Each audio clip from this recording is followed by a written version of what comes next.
Okay, ladies, so we begin with a very important matter. We will discuss the benefits and importance of sleeping, the cycle, states, and stages of sleeping.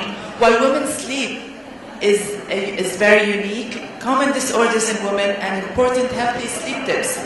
Let's welcome Dr. Amr Al-Astal, a consultant physician in critical care and sleep medicine, sponsored by Intercoil, and he will give us a speech about healthy sleep, healthy life.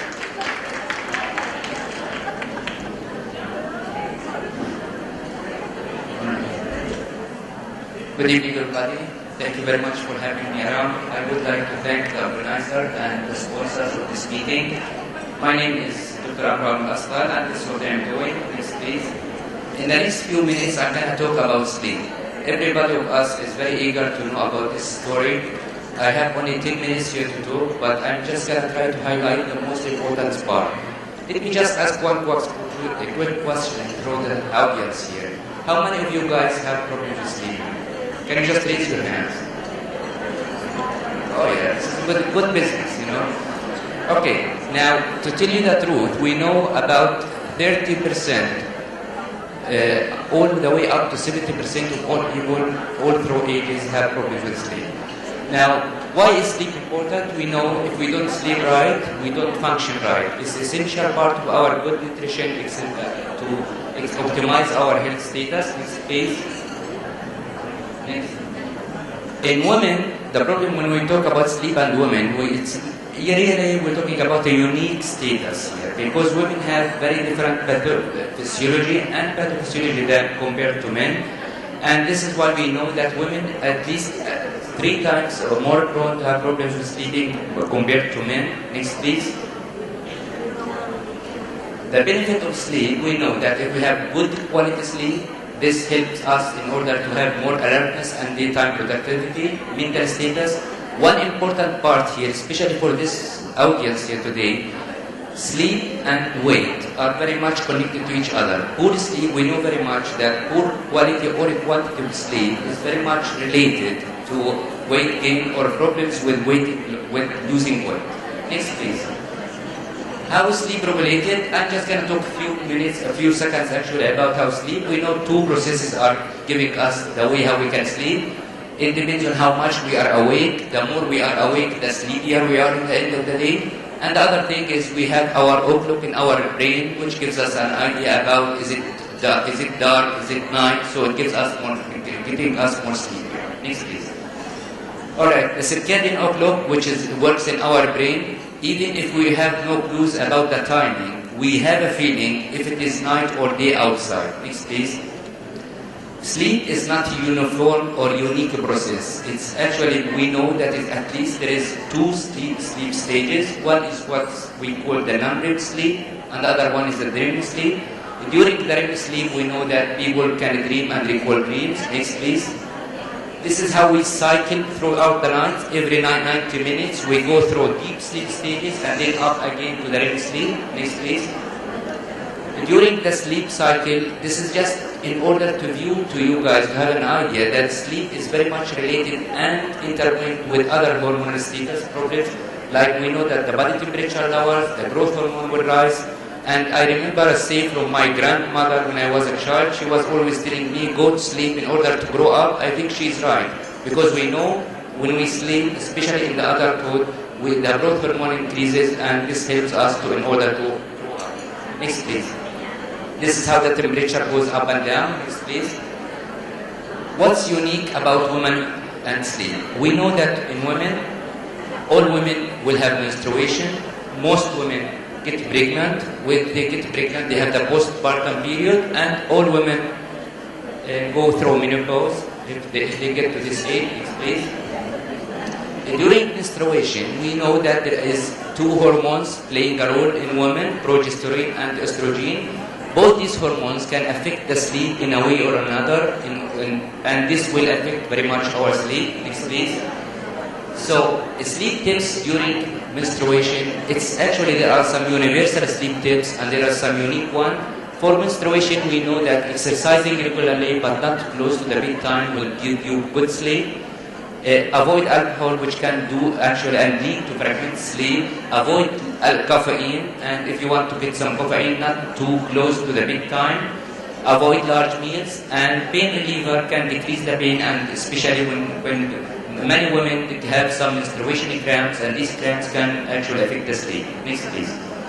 Now, in pregnancy, we know in the national survey, and this is in the US, 79% of the women, this is almost 80% of women, they have some problems sleeping during pregnancy. Next, please. Next. And, okay, during the first trimester, we know that there is some difficulty in sleeping, and sometimes the first trimester they sleep longer or they sleep less. In the third trimester, there is more snoring. We'll talk about it later. Next, please. When pregnancy is related very much to snoring, we know in all women, almost most of the women, there is some nasal congestion which gets worse, especially in the last few months of the pregnancy. If this woman is prone to have sleep apnea or sleep apnea-like, sleep apnea means stopping the breathing when we are asleep, and it's very much related to snoring. This can get worse. Restless leg syndrome, I think everybody of us has gone at least one time through this bad experience. You go to sleep, you want to sleep, you're tired, but something is crawling in your legs, so you keep moving the legs back and forth in order to get that good position or good sensation to sleep. Some people have it only for short periods. Some people have it really every day, every night, and this can disturb the sleeping. We know during the pregnancy, women are more prone to have it. Next, please. In pregnant people, what we do is, especially in people or ladies who are having problems with sleeping, exercising regularly, as we said, not heavy meal close to bedside, and always try to sleep on your left side in order to allow the blood retain to the fetus to be right. Next, please. Now, in the postpartum, this is the biggest challenge actually for most women. Postpartum means after delivery. After delivery, first of all, we know that the sleep in the first 2 weeks doesn't contain any REM sleep, so there is some less restoration of some actions. Now, the other thing is we know that because you have a newborn next to you, and this regular sleeping of the next newborn, it keeps crying, waking you up, getting back to sleep, so these conditions make your sleep more fragmented. Next, please. In menopause, now 75 to 85 of women, so almost all of them have problems with sleeping. Now we know that hot flushes can wake up women from sleep, and this can disturb their sleeping. And we know that in post-menopause, women are 8 times more likely to have snoring than pre-menopause, and this puts them at higher risk of having sleep apnea. Next, please. Now, common disorder in women: insomnia, depression, restless leg syndrome, obstructive sleep apnea. I'm going to talk just very few minutes on each one. Next, please. Women are 3 times more likely to suffer from insomnia as men, and I think everybody of you have this experience. Next, please. Now, what's insomnia? Insomnia is if you have poor quality or quantity of sleep. Types of insomnia: either I can't sleep, or I am asleep but something disturbs my sleep, or I wake up very early, and I can't go back to sleep. Next, please. Depression and insomnia are so intertwined that we know if you cannot sleep right and you're insomniac, you will get nervous, more depressed. The more nervous you get, the more anxious you are, the more sleepless you are, and this circle will close. Next, please. For insomnia, we know that there are something which we call the tips for these sleep hygiene tips for everybody who can't sleep. Use the bedroom only for S and S only. If you can't sleep, engage in relaxing activity. Do not watch the outlook, and this is very common. People can't sleep, they keep looking at the time. Oh, it's late, it's getting late, it's getting late. The more you look at the outlook, the more anxious you are, the more less likely you can get sleep. Next, please. Restless leg syndrome. Next, please. And we know that symptoms I just talked about, where you cannot move or you have this bad sensation. Next, please. 10% of all women have restless leg syndrome, and we know this number doubles during pregnancies. Next, please. What to do for restless leg syndrome? Yoga can help. Always when you have restless leg syndrome, which happens more than 2 times a week, or 3 times a month in continuous month, you need to check your iron level and folate level, because when you are having problems like anemia or anemia-related symptoms, restless leg syndrome can be worse. Also some other diseases I'm not going to go through, but always try to check with some sleep specialist if it continues. Next please.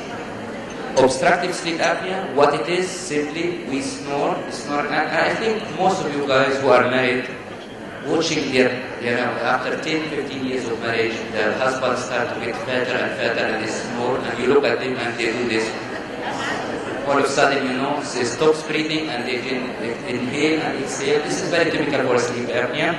We know women, when they get older, they have this chance getting actually more than men. Next, please. Next. I'm done. Next, please. Okay, sleep strategies for women. Regardless, always try to stick with some bedtime, waking up time. Avoid caffeine 4 to 6 hours prior to bedtime. Deal with worries before we going to bed. Next, please. Take home message. We talked about these things before. And whenever you have problems with sleep and it continues, make sure you consult your physician. And thank you very much.